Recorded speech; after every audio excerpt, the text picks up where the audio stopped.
Voilà, bonjour chers amis internautes, nous nous retrouvons pour notre rubrique Week-end Coup de Cœur. Alors, Week-end Coup de Cœur, d'habitude vous voyez ça le vendredi.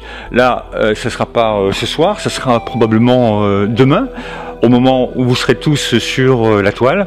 On reçoit en exclusivité Alice. Ah oui, mais de quelle Alice il s'agit? Et là, c'est Alice à ma droite, à votre gauche donc, qui va faire la présentation de notre artiste. Bonsoir Alice.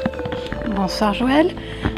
Bien, Alice de Miramont est une artiste de Sauve, donc de notre région, qui voilà, va se présenter elle-même pour parler un petit peu de son univers dans lequel nous nous trouvons d'ailleurs. Voilà.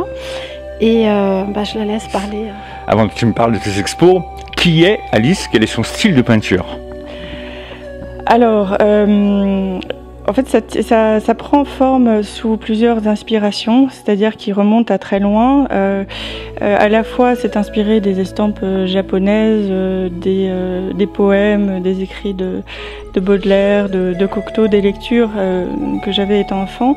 J'étais environnée aussi très jeune par des objets très anciens, par des vieux livres, par des cadres, par des vieux objets. Et en fait, c'est des choses, tout un environnement qui était très présent dans ma vie depuis le départ. J'étais fascinée aussi par les émaux, la couleur des vitraux, les couleurs vives et tout ça. Et le dessin, je suis tombée dedans très jeune, donc j'en ai toujours fait. Et c'est ma forme de relaxation à moi. Donc je me lève le matin, je prends un café, mes filles regardent quelque chose ou elles jouent.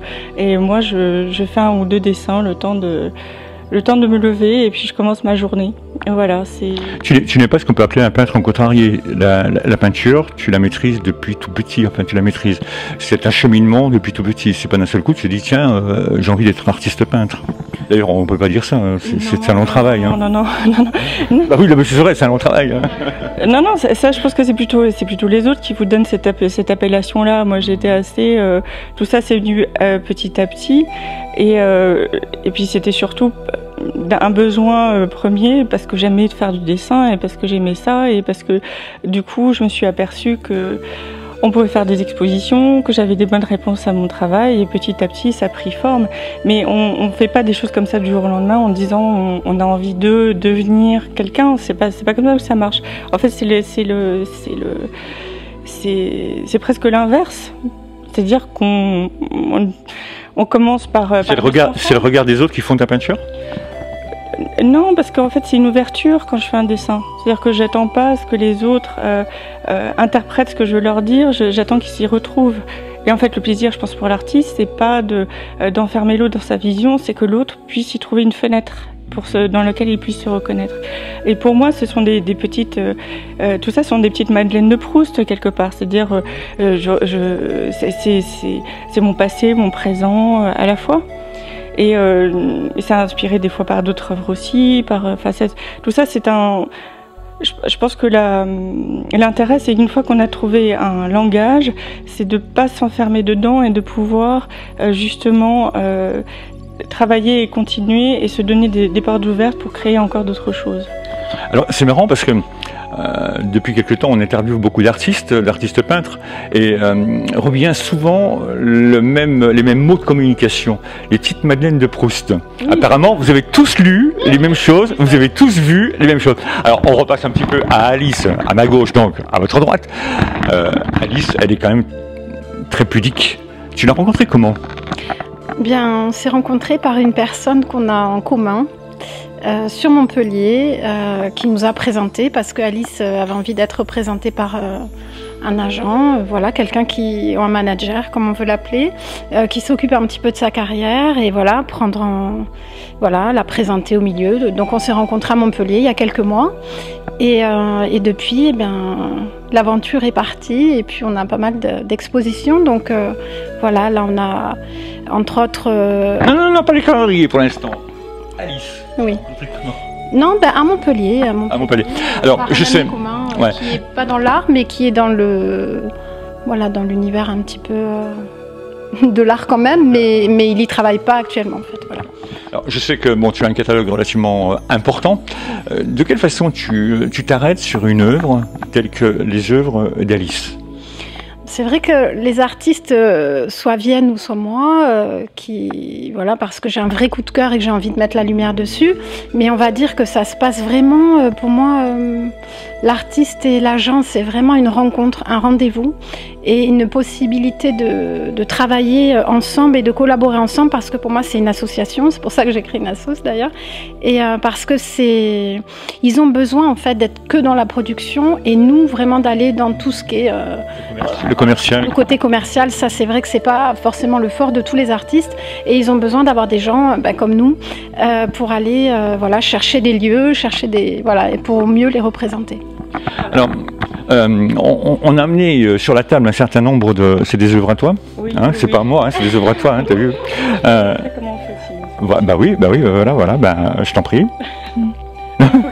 Ah bah oui, non, mais alors on va les mettre comme ça pour que les internautes le voient, et tu nous décris peut-être un petit peu comment, qui, quoi, enfin... Alors, ça oui, ça c'est une série qui s'appelle Bleu, qui est une série donc j'ai fait sur des livres, sur un livre écrit en espagnol, parce qu'on va peut-être aller en Argentine l'année prochaine.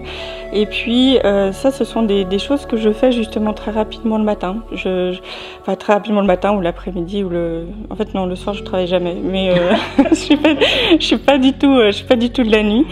Mais voilà, donc sur des choses que je fais, en général c'est très spontané. C'est-à-dire qu'au début, lorsque j'ai appris à travailler, j'ai fait beaucoup de dessins de croquis de nu et de dessins automatiques. Voilà. Alors, donc ce dessin, vous l'avez imaginé un matin, sur le bord de la table, pendant que les filles étaient en train entre la biscotte et la confiture. Non, parce qu'on ne prend jamais de biscotte et de confiture, j'ai oublié d'en acheter. Non, j'ai deux ravissantes petites filles, et en fait, souvent c'est mon réveil, en fait, tout ça. Et je pensais à deux choses en faisant. Je pensais à la phrase qui dit « bleu est la couleur de mes rêves ». Et puis, et aussi au temps.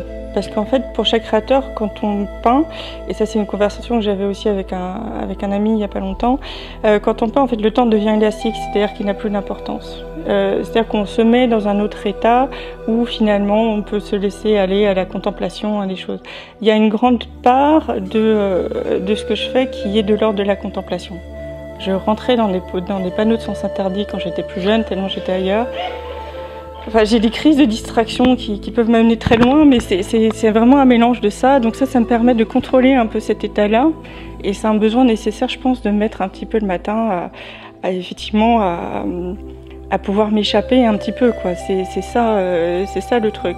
Donc quelque part, moi j'arrive à m'échapper par ça. Et un truc qui est chouette, c'est que du coup, j'ai l'impression que les autres aussi un peu, en tout cas ceux qui aiment. Et ça, pour moi, c'est une chance absolue, parce que j'aurais pu très bien continuer à faire des dessins chez moi tranquillement, ça me dérange absolument pas. Voilà. Donc c'est ça, voilà. Alors ça, on a passé 5 minutes sur ce dessin. On peut peut-être oui. bouger, Alice. Alice, tu veux, voilà. Voilà, non mais ça en fait, ça parle pas de ce dessin en particulier. Ça parle de... Si, quand même une petite question.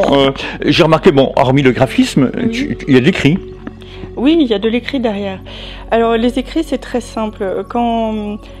Moi, ce que je trouvais toujours intéressant, et les choses sur lesquelles je me posais des questions toujours, c'est que lorsqu'on on hérite d'objets d'histoire, c'est-à-dire qu'on hérite des objets qui ont déjà une âme, qui ont déjà des livres avec quelqu'un qui a écrit quelque chose dessus. Même si on y passe 2 minutes, on essaie toujours de retrouver ou de reformuler, et on se pose la question de savoir qui l'a fait. Et ça, ou chez qui il a été, et chez qui... voilà, et ça, c'est toute une histoire, en fait, qui se trouve déjà sous le dessin, et qui est comme une sorte de couche archéologique sous le dessin. Voilà. C'est intellectuel, hein? Très intellectuel. Oui.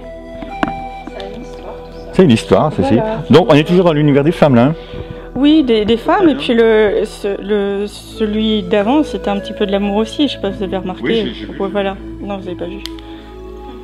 Non, à peine. non, j'ai pas vu, si. C'est pareil, vous voyez, là, il y a quand même un homme et une femme. Ah, là, il y a monsieur, madame. Oui, voilà. Parce qu'on m'avait dit, on m'avait fait la réflexion une fois, ouais, souvent elles avaient les yeux fermés au début parce que forcément elles étaient en forme de contemplation, de tranquillité. On m'a dit, est-ce que tu peux dessiner des femmes avec des yeux ouverts? Donc où j'ai dessiné des femmes avec des yeux ouverts. Et puis après on s'est plaint, on m'a dit, et j'ai des amis qui m'ont dit, et nous alors, où est-ce qu'on est? Alors du coup j'ai finalement de la projection, parce que je parle essentiellement des femmes, voilà, les hommes ne sont pas du tout exclus de ça. Donc après j'ai parlé de l'amour également, et je me suis intéressée aussi à faire des séries sur le thème du Kama Sutra, mais pas du Kama Sutra comme on l'entend, voilà. Mais on a fait une grosse exposition là-dessus, enfin pas moi, mais à Paris cet hiver, qui traitait de ça, justement sur plutôt un traité de l'amour, du respect des hommes et des femmes et tout ça, mais je vais pas entrer. Alors, est-ce que... Oui, parce que c'est pas l'heure. Non, c'est pas l'heure. Il faut attendre un petit peu, vers 4 h du matin. Je suis pas un adepte, mais bon, il paraît que c'est plus tard. Bon, celui-ci a retenu mon attention. Pourquoi? Parce que je me suis posé la question, est-ce que ton humeur entre dans ta peinture? Là, en novembre... Non, moi au contraire, je trouve qu'elle est vraiment détendue, joviale, un tantinet coquine même. Alors oui, mais vous savez que ça va très vite chez moi, donc ça veut dire que je suis parfaitement, que je dois changer d'humeur tout le temps. Non, parce que, bah si vous le dites, enfin, en fait j'en sais rien, il faut couper ce morceau-là. Ça devient sexe. Non, mais c'est vrai que... Oui, en plus de ça, il s'appelle... Non, c'est des positions du Kama Sutra, hein, c'est ce que tu nous as dit. Hein. Non, ça ne fait non plus. On est perdu. Non, parce qu'en plus de ça, les dessins du 6e siècle qui parlent des positions du Kama Sutra sont très drôles. Enfin, moi, je les trouve très drôles, à mesure elles sont parfaitement irréalisables. Et que au contraire, c'est pas du tout quelque chose qui est vulgaire ou sexuel ou complètement dans cet esprit-là. C'est vraiment... ils sont limite très détendus, ils regardent ailleurs, ils sont capables de boire du vin en même temps. Il faut être limite contorsionniste pour arriver à faire ces choses-là. Donc moi, c'est quelque part la peinture aussi, c'est quelque chose qui est fait pour à la fois se détendre, aussi pour se marrer. Il y a des clins d'œil, il y a des allusions, et puis il y a des choses aussi qui ne veulent absolument rien dire. Moi, c'est ça qui est chouette, c'est le fait de pouvoir aussi retrouver un côté absurde. Moi, j'aime beaucoup l'absurde, et ça, donc c'est des fois, ce sont des pistes qui arrivent nulle part. Voilà, qui arrivent quelque part et nulle part. Pareil, là, il s'agit de la même personne, je suppose. 1870, voilà, donc ça date. Il serait assez amusant en fait que tu fasses ce type d'illustration sur un journal comme l'Herald Tribune ou des choses comme ça. Ce serait drôle. Ça peut être un journal. Hein. Ça pourrait être une idée, oui, ça pourrait être une idée. Revenons à l'expo, parce qu'on est là quand même un petit peu pour l'expo. Donc, le vernissage a lieu vendredi 3 juillet. Donc ici nous sommes donc à côté du Jardin des Plantes. Donc voilà, ça s'appelle Rayon de Soleil. C'est aux 3 rues du Jardin des Plantes, donc à Montpellier. Et on vous attend à partir de 19h30 vendredi. Voilà. Donc il y aura pas mal de monde. Et... Vous, probablement. Pourquoi avoir créé cette expo ? Alors, c'était... C'est pas une expo, c'est une vente privée. Hein. Oui, c'est une vente privée. Mais en fait, au début, on s'était dit, on a des très bons premiers retours de la part des galeristes et de la part des gens qu'on commence à solliciter.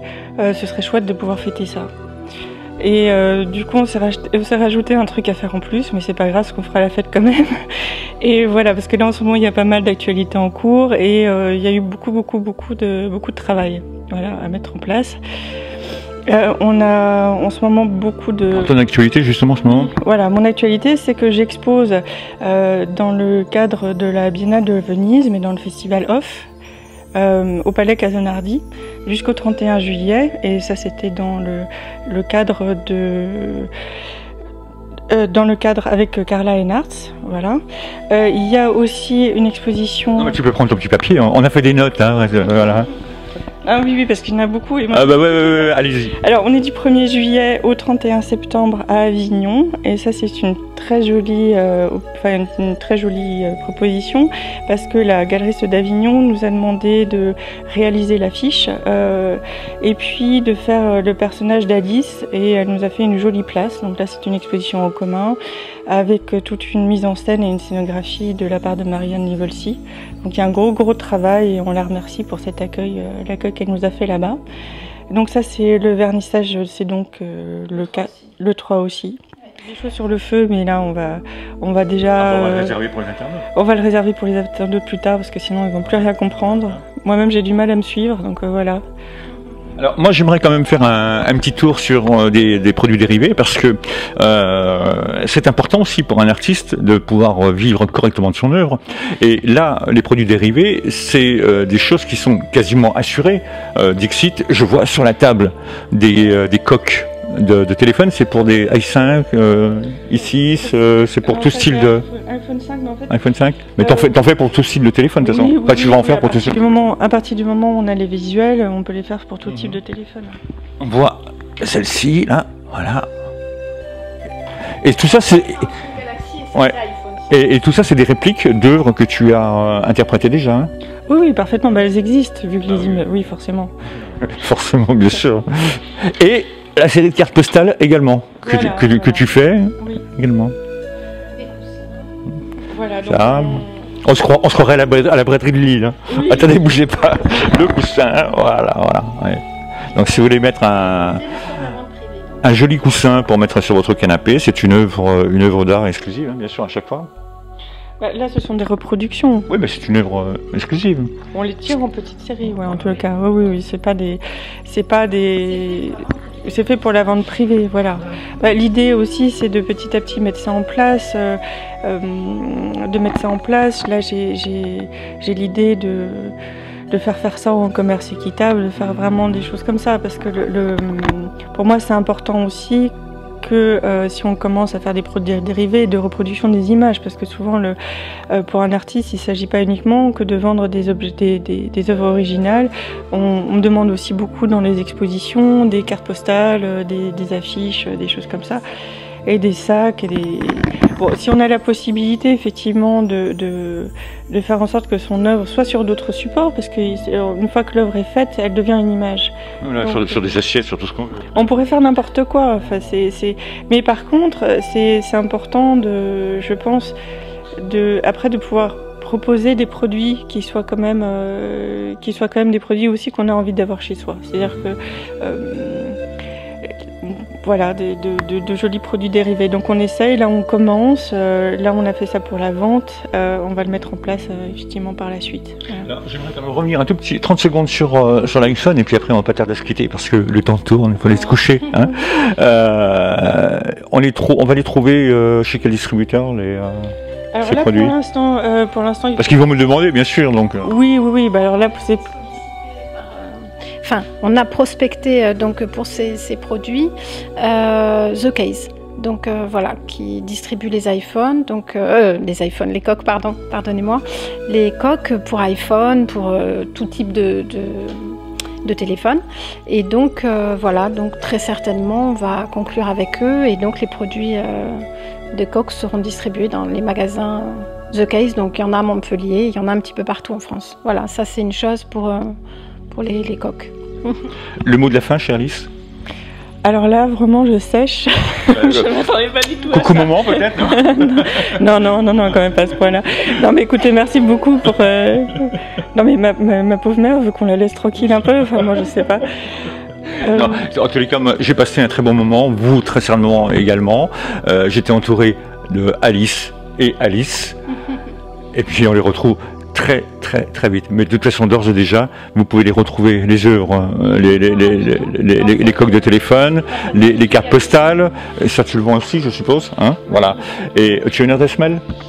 Alors, enfin, il n'a pas une adresse mail, un site internet? Oui, alors, www... T'as oublié HTTP avant, hein? Ouais, HTTP... Non, je rigole. Alors, http://www... Non, je recommence. Tu l'as oublié, hein? Non. Bon, on coupe, on la refait. Alors, c'est sur aliceheaven.com. Heaven comme le paradis, voilà. Voilà. À bientôt. Bye. Merci.